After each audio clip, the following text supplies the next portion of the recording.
Physical security කියලා කියන්නේ cyber security වල එක පාර්ට් එකක්.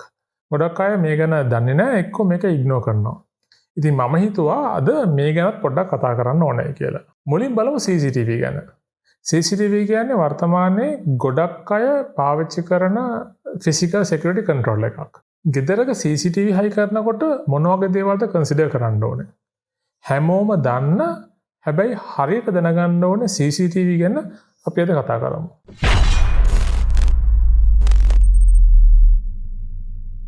CCTV දානකොට ගොඩාක් අය අසරණ වෙනවා තියෙන ටෙක්නොලොජීස් තියෙන ඔප්ෂන්ස් ටික දැකලා. හැබැයි ගෙදරක CCTV ඉන්ස්ටෝල් කරනකොට කන්සිඩර් කරන්න ඕන දේවල් තුනයි තියෙන්නේ. එක පාවිච්චි කරන ටෙක්නොලොජි එක, දෙක ඉමේජ් ක්වොලිටි එක, තුන කැමරාව සෙට් කරන පොසිෂන් එක, කැමරාව සෙට් කරන ලොකේෂන් එක. මුලින්ම අපි කතා කරමු ටෙක්නොලොජි ගැන. ටෙක්නොලොජි කිව්වහම ජාති තුනක් තියෙනවා දැන්ට පාවිච්චි වෙන. එකක් තමයි ඇනලොග්, අනිත් එක IP PoE, අනිත් එක Wi-Fi. ඇනලොග් රෙකෝඩින් සොලූෂන් එකදී කැමරාවෙන් රෙකෝඩ් කරන වීඩියෝ එක සේව් වෙන්නේ DVR කියන ඩිවයිස් එකට, ඩිජිටල් වීඩියෝ රෙකෝඩර් කියන එකට. ඇනලොග් කැමරාවකින් රෙකෝඩ් වෙන ඇනලොග් වීඩියෝ එකක් DVR එකට සෙට් වෙනකොට සේව් වෙනකොට ඩිජිටල් විදිහට කන්වර්ට් වෙනවා. එතකොට DVR එකෙන් තමයි මේ වැඩේ කරන්නේ. මේකෙදී මේ කැමරා වලට කේබල්ස් ಜಾති දෙකක් අවශ්‍යයි. එකක් පවර් කේබල් එකක්, අනිත් එක කොඇක්සියල් කේබල් එකක්. ස්පෙෂල් කේබල් එකක් වෙනවා කොඇක්සියල් කියලා. ඒ කේබල් එක හැම කැමරා එකකටම සෙට් වෙන්න ඕනේ. එතකොට මෙතන ප්‍රැක්ටිකල් ප්‍රශ්න කීපයක් තියෙනවා. එකක් තමයි කැමරාවට වෙනම පවර් සප්ලයි එකක් ඕන නිසා හැමතැනම කැමරාව තියෙන හැමතැනටම පවර් සප්ලයි වෙනම එකක් වයරින් එකක් කරන්න ඕනේ. ඒ වගේම මේ කොඇක්සියල් කේබල් එක ඩැමේජ් වුණොත් හරි නැමුණොත් හරි කැඩුනොත් හරි මුළු කේබල් එකම රිප්ලේස් කරන්න ඕනේ. මේක ටිකක් එක්ස්පෙන්සිව්. ඒක නිසා මේක මේන්ටනන්ස් පොඩ්ඩක් අමාරුයි. ඒ වගේම තව පොඩි ප්‍රශ්නයක් තියෙනවා, මේකේ සවුන්ඩ් රෙකෝඩ් වෙන්නේ නැහැ. ඉතින් මම හිතන්නේ CCTV එකට ඒක ලොකු ප්‍රශ්නයක් කියලා. හැබැයි කලින් කිව්වා වගේම මේ සොලියුෂන් එක ටිකක් එක්ස්පෙන්සිව්. දෙවැනි ඔප්ෂන් එක තමයි මේ දැන් ගොඩක් කට්ටිය පාවිච්චි කරන IP බේස් නැත්නම් PoE බේස් සොලියුෂන් එක. මේකෙදී කැමරාව රෙකෝඩ් වෙනවා කෙලින්ම ඩිජිටල් රෙකෝඩින් එක තමයි යන්නේ. මේක සේව් වෙන්නේ මේ ෆුටේජස් සේව් වෙන්නේ network video recorder NVR කියන ඩිවයිස් එකකට. එතකොට මේ NVR එකේ ඉඳලා PoE power over ethernet cable එකක් කැමරාව පවර් කරන්න පාවිච්චි කරනවා. එතකොට වෙනම පවර් වයරින් එකක් කරන්න අවශ්‍ය වෙන්නේ නැහැ කැමරාවට. ඉතින් එතනදී පොඩි ඇඩ්වාන්ටේජ් එකක් තියෙනවා. හැබැයි මේක හැම IP බේස් කැමරා එකකම පවර් එක මේ වගේ කේබල් එකෙන් එනවද කියලා කියන්න බෑ. ඒක නිසා හොඳට චෙක් කරලා ගන්න. PoE කියලා නම තියෙනවා නම් කැමරා මොඩියුල් එකේ සහ NVR ඩිවයිස් එකේ ඔයගලන්ට ඒක PoE සපෝට් එක ඔටෝමැටිකලිම හම්බ වෙනවා. මේකෙදි ප්‍රැක්ටිකල් ප්‍රශ්න කීපයක් තියෙනවා. නෙට්වර්ක් කේබල් එක හදිසියෙන් නැමුණොත් හරි අමුතු විදියට ඇඹරිලා තිබුණොත් එහෙම ෆුටේජස් වල ක්වොලිටි එක අඩු වෙන්න පුළුවන්.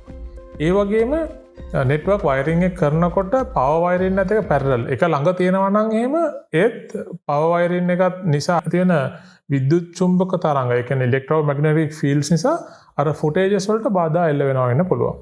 එතකොට අපි වයරින් කරනකොට පුළුවන් තරම් මේ දෙක සෙපරේට් කරලා වයරින් එක කරන්න ඕනේ. අනිත් කාරණාව තමයි මේ නෙට්වර්ක් කේබල් එක පාවිච්චි වෙන නිසා NVR එකේ ඉඳලා CCTV කැමරා එකට තියෙන්න පුළුවන් උපරිම දුර ප්‍රමාණය කේබල් දුර ප්‍රමාණය මීටර 100යි. කේබල් එක මීටර 100ට වැඩි වෙනවා නම් ඒත් වීඩියෝ ක්වොලිටි එක අඩු වෙනවා. හැබැයි මේ කැමරාවල ඔඩියෝ වීඩියෝ දෙකම රෙකෝඩ් කරන්න පුළුවන්. ක්වොලිටි එක ඉතාමත්ම හොඳයි සහ ගානත් ඉතාමත්ම අඩුයි. පොඩි දෙයක්, මේ වීඩියෝ එක ඔයගලන්ට ප්‍රයෝජනවත් නම් අලුතින් දෙයක් ඉගෙන ගන්නවා නම් channel එකට subscribe කරන්නත් පුළුවන් නම් එල. තුන්වෙනි සහ අන්තිම ඔප්ෂන් එක තියෙන්නේ Wi-Fi කැමරා එක. මේක ටිකක් අලුතින් ආපු ටෙක්නොලොජි එකක්. ඒ වගේම මේකේ කේබල් ඉතාමත්ම අඩුවෙන් තමයි පාවිච්චි කරන්නේ. සමහර මොඩල්ස් වලට බැටරි පවර් යනවා. ඒක නිසා වෙනම පවර් කේබල් එකක් උනත් අවශ්‍ය වෙන්නේ නැහැ.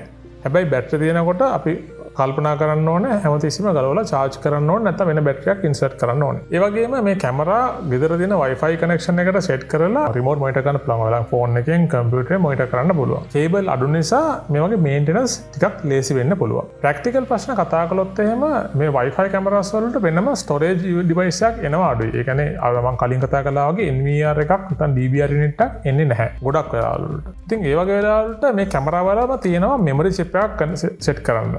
එතකොට ප්‍රශ්නේ තියෙන්නේ කවුරු හරි කැමරා එක අරන් ගියොත් මෙමරි චිප් එකයි රෙකෝඩ් කරගත්ත ෆුටේජස් ටික ඔක්කොම නැති වෙනවා. මේකට සොලියුෂන් එකක් විදිහට සමහර වෙන්ඩර්ස්ලා ක්ලවුඩ් බෑකප් සොලියුෂන් එකක් දීලා දෙනවා. ඒ කියන්නේ ඔයගොල්ලන්ගේ සේව් වෙන රෙකෝඩින් සෙට් එක ඔටෝමැටික්ලිම ක්ලවුඩ් එකේ ඔයගොල්ලන්ගේ ක්ලවුඩ් එකක් හරි පබ්ලික් ක්ලවුඩ් එකට හරි ඔටෝමැටික්ලි අප්ලෝඩ් වෙනවා. හැබැයි එතකොට ඔයගොල්ලන් ගෙදර තියෙන data packages ටික ඉවර වෙනවා වෙන්න පුළුවන්. අනිත් එක තමයි Wi-Fi කැමරාස් වල පොඩි security ප්‍රශ්න තියෙනවා.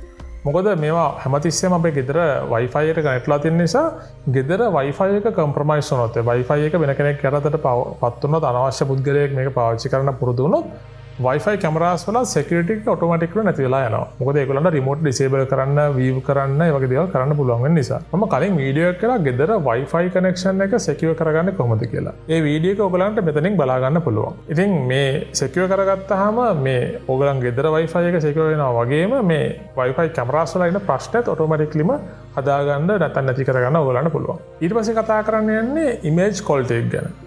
ගොඩක් වෙලාවලට තමන් කැමරාව ප්ලේස් කරන තැනට සුදුසු කැමරාව පාවිච්චි කරලා නැත්නම් කියන්නේ කැමරා මොඩල් එක නැත්නම් ඉමේජ් ක්වොලිටි එක පාවිච්චි කරලා නැත්නම් ඔයගොල්ලෝ විදන් කරන මුදල් ප්‍රමාණය අපත යනවා වෙන්න පුළුවන්. ඉතින් මේ ඉමේජ් ක්වොලිටි එක ගොඩාක් වැදගත් තමන්ගේ කැමරා එක ප්ලේස් කරන ස්ථානයට. ඉමේජ් ක්වොලිටි කිව්වහම කැමරා තියෙනවා 2 මෙගාපික්සල්, 5 මෙගාපික්සල්, 8 මෙගාපික්සල් වගේ ඒ වගේ විවිධ මාධ්‍ය වලින්. ඉතින් මම මේ කතා කරන්නේ 2 megapixel to 5 megapixel 5 megapixel to 8 megapixel and 8 megapixel and above. ඒතකොට ඒ තුන කැටගරි තුන තමයි මම මේ කතා කරන්නේ. 2 megapixel කැමරා එක කිව්වම ගොඩක් කරලා රෙකෝඩ් වෙන්නේ 1920 into 1080 කියන resolution එකේ. ඒක සාමාන්‍යයෙන් මේ වගේ ඍජු කෝණාශ්‍රයක් තමයි මේකේ රෙකෝඩ් වෙන්නේ.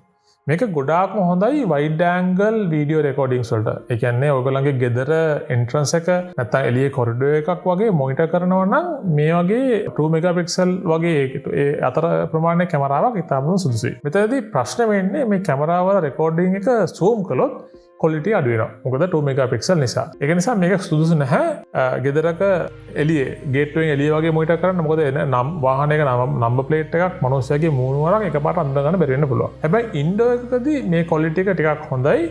මොකද closed environment එකක් තියෙන ඒ වගේ වෙලාවල වලට ටක් ගාලා හඳුනා ගන්න පුළුවන්. මිනිස්සුගේ movement එක track කරන්න පුළුවන්. ඒ වගේම මේ වීඩියෝ වල recording size එකත් ගොඩාක්ම අඩුයි. 5 megapixel කියන්නේ ඇත්තටම ටිකක් අතරමැදි කාණ්ඩය. එතකොට මේකේ 2560 into 1960 resolution එකෙන් තමයි මේක save වෙන්නේ. මේක ටිකක් සමචතුරාස්‍රාකාර හැඩයට පොඩ්ඩක් හුරුයි. ඒ වගේම මේක කැමරාව උඩින් high කරන්න පුළුවන්. digital zooming එච්චර quality අඩු වෙන්නේ නැහැ. මේ ගොඩාක් හොඳයි මේන් එන්ට්‍රන්ස් මේන් ගේට් එකකට නැත්නම් කාර් පාර්කයට වගේ ඩීටේල්ස් අවශ්‍ය ස්ථානයකට. එතකොට මේකෙදී නම්බර් ප්ලේට්ස් වගේ දේවල් මිනිසුන්ගේ මූණුවර කියන දුර ඉන්න මිනිස්සුගේ මූණුවර වගේ දේවල් ඉක්මනට ලේසියෙන් කැප්චර් කරගන්න පුළුවන් ක්වොලිටි අඩු වෙන්නේ නැති නිසා. 8 මෙගාපික්සල් and above කියන්නේ ඇත්තටම ඉමේජ් ක්වොලිටි හොඳම කැමරා මොඩල් එක. ඒ වගේම මේක ටිකක් එක්ස්පෙන්සිව්. මේක පාවිච්චි කරන නම් ගොඩක් ඔය සීරියස් වැඩවලට තමයි පාවිච්චි කරන්නේ. ඒ කියන්නේ ඔයගොල්ලන්ගේ හිතන්න ලියන ડોකියුමන්ට් එකක් වගේ බලන්න නැත්නම් ඩීටේල් ගොඩාක්ම ඕනනම් විතරක් මේක පාවිච්චි කරන්න වෙන්න පුළුවන්. ගොඩක් වෙලාවට බැංකුවල කැෂියර් රෙජිස්ටර්ස් ඉන්න තැන්වලට මේ වගේ 8 මෙගාපික්සල් කැමරා එකක් දැම්මට ප්‍රශ්නයක් නැහැ. මේක ගොඩක් උඩින් හයි කරන්න පුළුවන්. ඩිජිටල් zoom වලදී එච්චර quality අඩු වෙන්නේ නැහැ. ඒ වගේම image quality හොඳටම හොඳයි. මේ කැමරා එකේ resolution එක සාමාන්‍යයෙන් එන්නේ 3848 to 2160 කියන resolution එක. ඒකට සාමාන්‍යයෙන් ලොකු area එකක් cover කරන්න පුළුවන් කැමරා එකක් තමයි මේක. ඒක මතක තියාගන්න ඕනේ. කැමරා එක මෙගාපික්සල් ගාන වැඩි වෙන්න ඔයගලන්ගේ ස්ටෝරේජ් එක පාවිච්චි වෙන ස්පීඩ් එකත් වැඩි වෙනවා. ඒ කියන්නේ කැමරාවේ මෙගාපික්සල් ගාන වැඩි නම් වීඩියෝ ක්වොලිටි වැඩි වෙනවා. වීඩියෝ ක්වොලිටි වැඩි වෙන්න ඔයගලන්ගේ ස්ටෝරේජ් එක කියන්නේ NVR එකේ හරි DVR එකේ හරි නැත්නම් Wi-Fi කැමරාවක් නම් මෙමරි චිප් එකේ තියෙන ඉඩ ඉක්මනට ඉවර වෙනවා. ඒක නිසා එකත් කල්පනාවෙන් පාවිච්චි කරන්න. අන්තිම කාරණාව කැමරා පොසිෂන් එක. මොකද කැමරා පොසිෂන් එක ඉතාමත් වැදගත් කැමරාව සිලෙක්ට් කරගන්නකොට.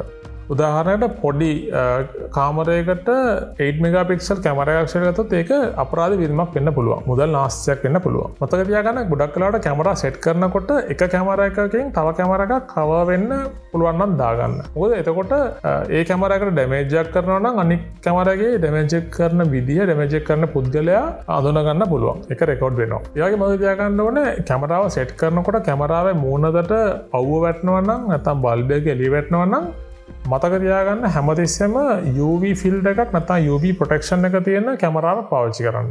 එතකොට වීඩියෝ එකට ඩිස්ට්‍රප්ෂන්ස් එන්නේ නැහැ. ඒ වගේම නයිට් විෂන් පාවිච්චි කරන්න පුළුවන් රෑට ඔයගොල්ලන්ගේ එළිය වගේ රෙකෝඩ් කරනවා නම් ඒ වගේ වෙලාවට මෙගාපික්සල් ගානේ ලොකු වෙනසක් වෙන්නේ නැහැ. හැබැයි පාවිච්චි කරන කැමරාව අනුව එළියට දාන කැමරාව අනුව ඔයගොල්ලන්ට නයිට් විෂන් පාවිච්චි කරලා ඒ වැඩේ සාර්ථකව කරගන්න පුළුවන්. මේ නයිට් විෂන් එක ප්ලෑන් කරන්න පුළුවන්. කියන්නේ හවස 7 ඉඳලා පහුවෙන්දා පාන්දර 5-6 වගේ වෙනකන් ඉරව වැටෙනකන් මේක ෂෙඩියුල් කරගන්න පුළුවන් NVR එකේ නැත්නම් කැමරාවයි. අන්තිමට කියන්න කාරණාව මේ ඔයගොල්ලන්ගේ වීඩියෝ එක රෙකෝඩ් වෙන NVR එක නැත්නම් DVR එක ප්‍රවේශමෙන් තියාගන්න ඕනේ. ඒ කියන්නේ ඔයගොල්ලන්ගේ ගෙදරට එන්ටර් වෙනකොටම මේ NVR එක නැත්නම් DVR එක තියෙනවා නම් ඕන කෙනෙක්ට ඒක ඩැමේජ් කරන්න නැත්නම් ඒක අරගෙන යන්න හොරගම් කරන්න පුළුවන්. මේක රහසිගත ස්ථානයක තියන්න පුළුවන් නම් එකපාරටම කාටවත් හම්බ වෙන්නේ නැතිව එකපාරටම දකින්න නැති ස්ථානයක ඒක වඩා හොඳයි. සමහර NVR වල DVR වල තියෙනවා cloud backup option එක. හැබැයි මේක ටිකක් expensive මොකද ඔයගොල්ලෝ ලයිසන් එක ගන්න ඕනේ, storage එකට pay කරන්න ඕනේ, සහ ඔයගොල්ලන්ගේ data package එක ඉවර වෙනවා. හැබැයි මේ device එක එකපාරටම